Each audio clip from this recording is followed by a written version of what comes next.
E hoje a gente vai falar da natureza de Deus que há em nós e dessas 6 dimensões que refletem a imagem de Deus. São 6 dimensões, 6 características que Jesus exercia e que a gente pode aprender profundamente com ele. Tudo começa, vou ler aqui um versículo da Bíblia para a gente se colocando dentro desse texto, para a gente se aprofundar. E a partir dos versículos a gente vai comentando aqui. Mateus 5,48 diz: Sede vós, pois, perfeitos, como é perfeito o vosso Pai Celestial. Então, a chamada para que sejamos perfeitos. Ah, mas eu não sou perfeito. Ah, mas eu sou humano. Vou reler aqui de novo. Sede vós, pois, perfeitos, como é perfeito o vosso Pai Celestial. A sua cabeça, enquanto você for menor do que as suas desculpas, enquanto você for menor do que o seu ego, do que aquilo que a sua cabeça diz que você é, que você pensa ser, quando você for menor do que isso, você vai ficar parado. Você vai achar que você é o bonzão, você vai achar que você faz as coisas, mas você sempre vai ter uma desculpa para não fazer aquilo que precisa ser realizado. E quando você faz aquilo que precisa ser realizado, você se sente perfeito, assim como você foi chamado para ser. Assim como é perfeito o vosso Pai Celestial. Em João 10, Jesus nos lembra: não está escrito na vossa lei, eu disse, vós sois deuses? Mais um chamado de perfeição, mais um chamado para ser assim como Deus é. Há uma natureza divina, mas dentro das suas opções há também a natureza não divina. Deus não criou todas as coisas para que você exercesse a natureza dele de forma que você não tivesse escolha de não escolher aquilo que Deus é e aquilo que Deus quer, mas você tem escolha de não escolher. E há várias nuances e formas com que o pensamento nos induz ao erro e nos induz a uma vida de miséria. Quando eu falo miséria, é uma vida em que você não aplica, de fato, as virtudes e as características que a gente vai ver aqui. Vamos falar de 6 dimensões importantíssimas para que a gente possa, de fato, exercer a imagem e a semelhança de Deus. A primeira dimensão é a obediência. Jesus era obediente e até o fim o foi. Pai, se queres, passa de mim este cálice. Contudo, não se faça a minha vontade, mas a tua. Quando foi a última vez em que você disse: Pai, não seja o que eu desejo no dia de hoje, e sim o que tu deseja que seja feito? Jesus era tão obediente que em nenhum momento ele abdicou da vontade do Pai, daquele que designou o propósito e que antes da fundação do mundo já sabia que haveria o pecado e já saberia que haveria a desistência de muitos. E mesmo assim, colocou um Redentor, um Salvador, um Renovador. E, voltando à questão da obediência, em nenhum momento ele abriu mão de ser obediente. Então, é muito mais realmente uma questão interior, porque que muitas vezes a gente não consegue ser obediente, porque a gente não está nem ouvindo. Aí você vai ter que voltar lá atrás para um processo de silêncio, porque há muito barulho. Então você não consegue ouvir a voz de Deus para ser obediente. Aí pode ser um chamado para outro vídeo. Vamos aqui para a segunda dimensão, a segunda característica, natureza divina que podemos expressar. A primeira foi a obediência. A segunda é a integridade.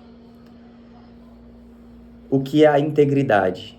Primeiro ponto, o que você fala, você faz. Jesus mantinha suas atitudes intactas, independente das atitudes das outras pessoas. Quando Judas o traiu, Jesus o beijou no rosto e o chamou de amigo. Por quê? Porque Jesus o tinha como tal e não mudou a atitude que tinha no coração de Jesus por causa da atitude de outra pessoa. Quando alguém te fere ou faz algo com você e você muda, você está deixando que o outro entre no seu terreno, que o outro suje, entre na sua casa, abra a porta e jogue areia.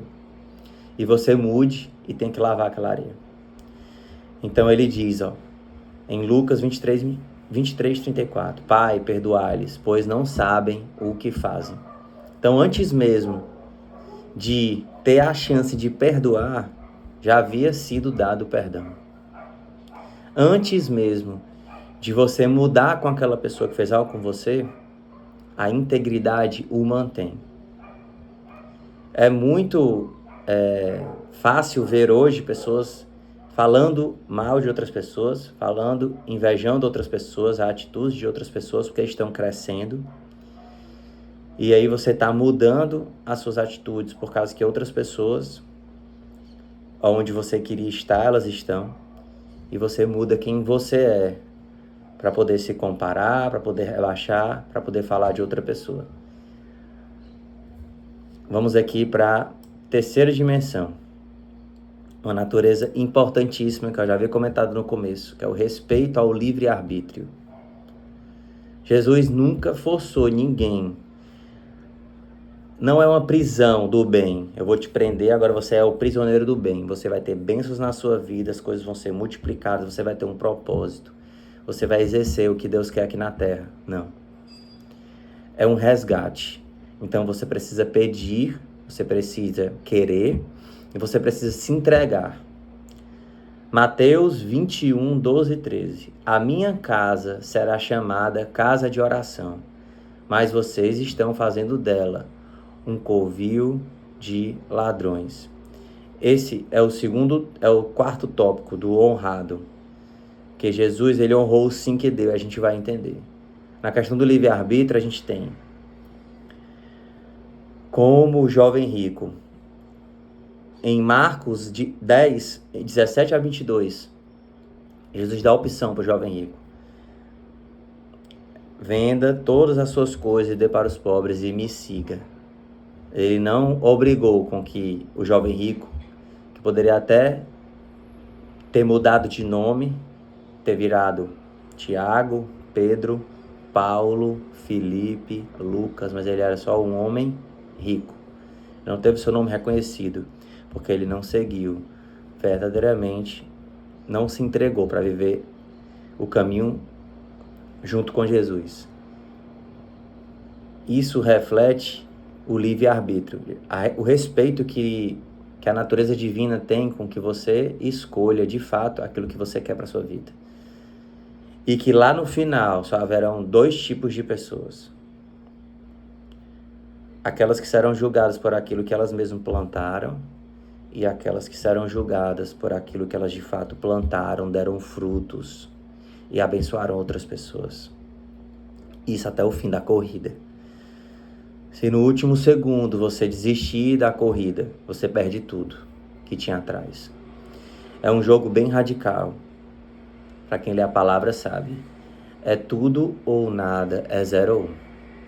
Agora a gente vai pro honrado, como eu tinha dito. Jesus honrou todos os sims que ele deu. Se ele era judeu, ele caminhava como um judeu, falava como um judeu, estudava como um judeu. Então, em Mateus 21, 12 e 13, a minha casa será chamada casa de oração, mas vocês estão fazendo dela um covil de ladrões. Jesus honrou o sim que ele havia dado. E dentro da palavra judaica, da religião dele, que ele havia escolhido. E aqui eu toco num ponto fundamental de uma natureza divina. Tudo aquilo que você escolher hoje na sua vida, dê tudo seu. Seja o melhor. Seja o mais perfeito naquilo. Entregue todas as suas coisas, o seu intelecto, a sua inteligência, a sua família para isso. É isso. Não é exercer um papel de eu sou o melhorzão, não. que aquele cara que de fato testa, que pratica, se coloca numa posição de humildade para aprender com os outros, ele vai ganhando seus espaços. E dentro disso é onde você honra os sims que você deu para sua vida. Honre o sim do trabalho que você escolheu, da comunidade que você escolheu viver, do casamento que você escolheu, da paternidade que você escolheu, do local em que você escolheu morar. Há muitos sim simples na sua vida agora. Eu escolhi casar com essa pessoa, escolhi ser pai dessa pessoa, escolhi ter essas dívidas, escolhi esse trabalho. E a partir desse sim, você consegue dar o seu melhor. Porque a gente sempre quer olhar para fora desses sims. Porque o nosso cérebro trabalha de um jeito, o nosso espiritual trabalha de outro. Tema de outro vídeo, que é o controle emocional, o controle sobre os seus pensamentos, a separação do espiritual e do corpo, da carne e do espírito, de forma prática. Você tem muitos pensamentos agora na sua cabeça, mas você é aquele que observa os pensamentos. Você não é os pensamentos. Os pensamentos uma pessoa digitando no teclado e aquilo não vai parar.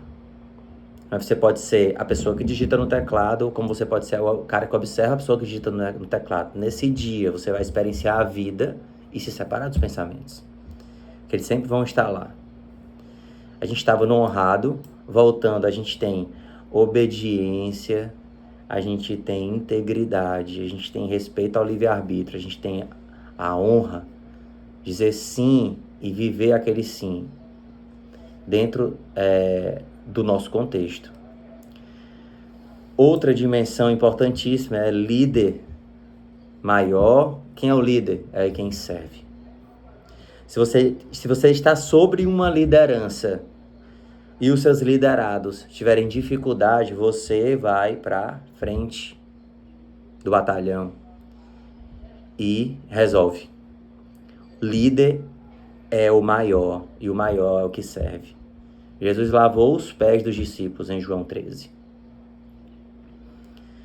Então, para você exercer o papel de liderança, você tem que ser o que serve mais. E isso conta dentro de tudo da sua vida. Se você quer se separar de Deus, você faz uma simples pergunta: eu estou servindo ou eu estou pedindo? Eu estou julgando ou eu estou dando? Se a sua resposta for julgando, você está separado de Deus. Se a sua resposta for pedindo, você está separado de Deus. Se a sua resposta for dando, você é da natureza divina. Se a sua resposta for servindo, você aceitou sua natureza divina. Jesus nos chama também para descansar, para ter um desfrute. Ele diz assim, vinde a mim, eu vos darei descanso. Encontrareis descanso para as vossas almas. Mesmo no turbilhão que você vive, na correria que você vive, em que momento você tem desfrutado? O desfrute é no 7º dia, mas é na 7ª hora, é no 7º minuto.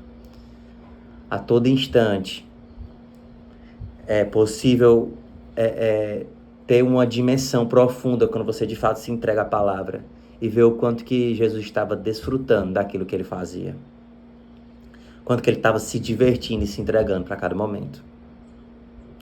Então a gente vai retomar as dimensões.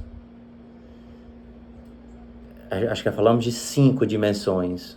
Já falamos de obediência, de integridade, respeito ao livre-arbítrio, de honra, de liderança. Agora a gente vai falar pela fé. Jesus vivia em absoluta confiança da fé. É viver sabendo que dentro desse abismo eu vou colocar o pé e eu vou me manter em pé. Vou me manter caminhando. Essas 6 dimensões resumem a imagem de Deus nas nossas vidas. Semelhante é a minha filha vir parecida comigo. Ela tem a cor do meu cabelo, a cor dos meus olhos. Ela tem um coração assim como eu tenho. Ela tem 2 pulmões assim como eu tenho. Isso é ser semelhante. Semelhante é você aceitar a sua natureza Nós somos imagem e semelhança de Deus. A semelhança é aquilo que já é. Eu aceito a minha força, eu aceito o meu papel de provedor, eu aceito as minhas mãos, eu aceito a estrutura que eu já tenho, o meu coração, meu cérebro, minha capacidade de pensar, meus pensamentos. Eu aceito o meu coração palpitando, a ansiedade, eu aceito o medo, eu aceito cada dor localizada no meu corpo, que é um sinal de que algo possa estar indo numa direção daquilo que Deus e eu não queria para minha vida. Então, é um satélite que pulsa, que já existe, assim como a gravidade. Se eu jogar essa caneta, essa gravidade é a semelhança, porque ela já existe. Mas a imagem é o que é refletido no espelho. E dentro do seu espelho, como tem sido as suas atitudes? Você é o líder, aquele que honra, você é íntegro, você vive na fé, ou você não consegue dar um passo sem ter a sua estabilidade? Essas foram as 6 dimensões da imagem de Deus e ela só pode ser exercida por meio da prática.